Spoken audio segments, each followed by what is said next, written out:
জাপানে টিআইপি ভিসাতে যারা আসবেন তাদের জন্য আমি আজকে একটা বাস্তব উদাহরণ দিব, একেবারে বাস্তব উদাহরণ। আমার এই কথা যারা মানবেন তারা বুঝবেন, এবং যারা জাপানে আছেন তারাও আমার এই কথা জানেন।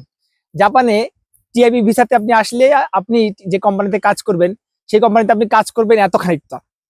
ওই একই কোম্পানিতে যদি জাপানিজ থাকে সে কাজ করবে এতটুকু। ওই জাপানিজ বেতন পাবে এতটা এতটা খানিকটা, আর আপনি বেতন পাবেন এতটুকু।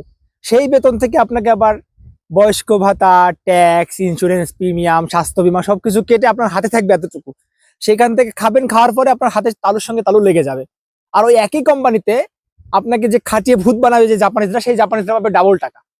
কারণ টিআইপির ম্যাক্সিমাম কাজ হচ্ছে কনস্ট্রাকশন কাজ, আর কনস্ট্রাকশন কাজে সবচেয়ে কঠিন কাজগুলো করায় টিআইপি থেকে বাংলাদেশের মতো অনুন্নত দেশ বা অন্যান্য দেশ থেকে যাদেরকে নিয়ে আসে তাদেরকে খাটিয়ে মারে, এবং যারা জাপানিজ থাকে তারা এগুলো বসে ডাবল টাকা নেয়, কারণ কনস্ট্রাকশন কাজে প্রচুর টাকা বেতন, কিন্তু আমরা এটাকে ধরা ছোঁয়ার বাইরে থাকি।